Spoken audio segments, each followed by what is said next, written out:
On 1 July 2014, the auction house Künker in Osnabrück is going to sell the Dieter Braun Collection in auction sale number 249, featuring coins and medals from Münster and Westphalia in the context of the European monetary history. By some selected pieces of the collection, we would like to give you a little insight into the history of the Prince-Bishopric of Münster. Charlemagne not only reorganized the monetary system in his empire, his reforms affected the entire administration of the Carolingian dominion. A major role for its cohesion was taken by the Church. That was why Charlemagne founded several dioceses, particularly in the territories he had recently conquered. And so Charlemagne sent the experienced missionary Liudger into western Saxony. In the territory of modern-day Münster, he founded a monastery that was to become the center of a new bishopric. The diocesan chapter of Münster was proud about that for centuries to come. Again and yet again, it had Charlemagne depicted on the medals that were issued during Sede Vacante. It was always made sure that they bore the inscription Fundator, founder. In the 10th century, the bishops of Münster began issuing their own coins. The subjects of these coins are standing in the tradition of Carolingian coinage. The Pfennige from Münster feature a church on the one side and a cross on the other, just as many Carolingian Pfennige did. Apart from that, there were other subjects depicted on the Pfennige from Münster in the High Middle Ages. They exhibit St. Paul with his sword, and sometimes we find the bishop, either enthroned or as a bust. He not only held churchly control, but also was granted the rights and privileges of a secular ruler as Prince-Bishop in 1173. In 1368, the city of Münster became a member of the Hanseatic League, which even enhanced its importance in economic terms. The money of the Prince-Bishopric did not cover the market's requirements of cash anymore. Hence, the city of Münster resorted to a tool, just like many other cities did in those times. It had foreign coins assayed and counterstamped when they conformed to the required weight and the correct fineness. That way, coins from abroad could circulate without any problems at the local market. This Witten from the Hanseatic city of Rostock, for example, exhibits the counterstamp of Münster, the head of St. Paul, as it had been depicted on the coins of Münster before. This inconspicuous but quite rare coin recalls bloody fights that had been fought over the question who was to ascend the throne of Prince-Bishop of Münster. The specimen was minted between 1450 and 1456, when Johann von Hoya was administrator. He did not hold a clerical function, and that is reflected by the depiction on the coin.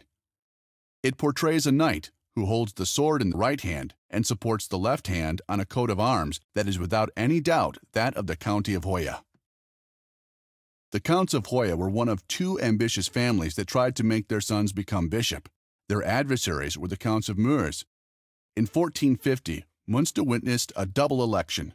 While the citizens decided in favor of a member of the Hoya family, the Pope appointed a member of the Meurses.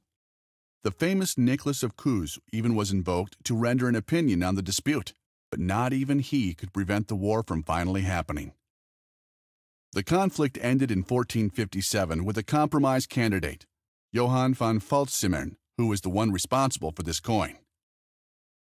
That battles were fought over dioceses in the 15th century should not come as a surprise. Ecclesiastical power went hand in hand with secular possessions, and so the nobility tried their very best to provide their younger sons with lucrative benefices. The more, the better. Accordingly, Heinrich von Schwarzburg, who had this gold gulden minted between 1466 and 1496, was Bishop of Bremen and of Münster at the same time. The wealth and the business practices of the Church were one catalyst for Reformation. The citizens of Münster were amongst the first who joined the movement, nota bene not the less extreme variant as it had been formed in southern Germany with the Confessio Augustana. In Münster, the Anabaptists, who rejected all forms of private property and all of the established power structures, enjoyed great popularity. They founded a fugacious realm in 1534 that even had a numismatic reverberation. In accordance with the model of the Old Testament, the coins of the Anabaptists do without any figural representation. They simply feature the inscriptions, "The Word became flesh and dwelt among us. Unless a man be born again of water and the Holy Spirit, he cannot enter into the kingdom of God. One king upright above all, one Lord, one faith, one baptism. Most of these coins are restrikes produced during the 17th century. The same goes for this Schouthaler that portrays Jan van Leyden, the self-proclaimed king of the Anabaptists. Their revolt was crushed in 1535 by Prince Bishop Frans von Waldeck. That was exactly the year this thaler was struck. Up to the present day, 3 iron cages suspended from the tower of St. Lambert's Church bear witness of the gruesome execution of the revolt's leaders. In the following decades, Münster became a center of counter-reformation, and the city became richer than ever before. It could afford a state-of-the-art fortification, thanks to which the city weathered the 30 Years' War without any greater damage. That was one of the reasons why Münster was chosen as the location to negotiate peace. This medal recalls the outcome, the Peace of Westphalia. Its obverse features a cityscape. Above it, a hand from the clouds hands down twigs of both a palm and an olive tree, symbols of victory and peace. The reverse mentions a date, 24 October 1648. Hence the day the envoys of the emperor as well as the kings of Sweden and France signed the peace treaty. That act is represented by 3 doves carrying olive twigs, about to bring peace to the Holy Roman Empire, as symbolized by crown and scepter. The Latin inscription Pax Optima Rerum expresses the most important discovery the long war had taught its victims. Peace is the best of all things. Yet still, it took only a couple of years for the next conflict to take place in Münster. Back then, Christoph Bernhard von Galen was Prince Bishop. He was a strident man, which got him the nickname Bernhard Balms in the Netherlands. His greatest achievement was that he freed his dominion after the 30 Years' War of all the marauding soldiers that had no incentive whatsoever to return to their devastated home.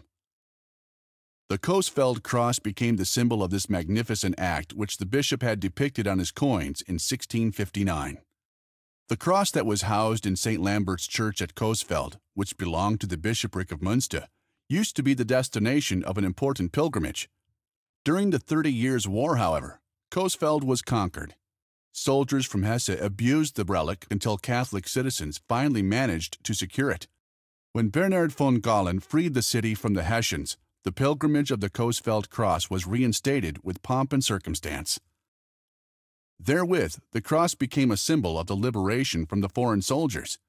Consequently, the Prince Bishop of Münster had it proudly depicted on his coins. But the citizens of Münster were not grateful at all. Quite the contrary. His pleas for a more substantial contribution to the defense of the country, notably in financial matters, were rejected. So the bishop besieged his own city, and finally took it in 1661. This splendid coin in the weight of 6 ducats recalls the victory. It was made by using the dies of the Reichsthaler and shows on its obverse a cityscape of Münster with St. Paul enthroned in the clouds above. His attribute, a sword, has a somewhat threat-like appearance. The French Revolution terminated the Prince Bishopric of Münster. The German mediatization assigned the greater part of its territory to Prussia. The Prince Bishopric was abolished.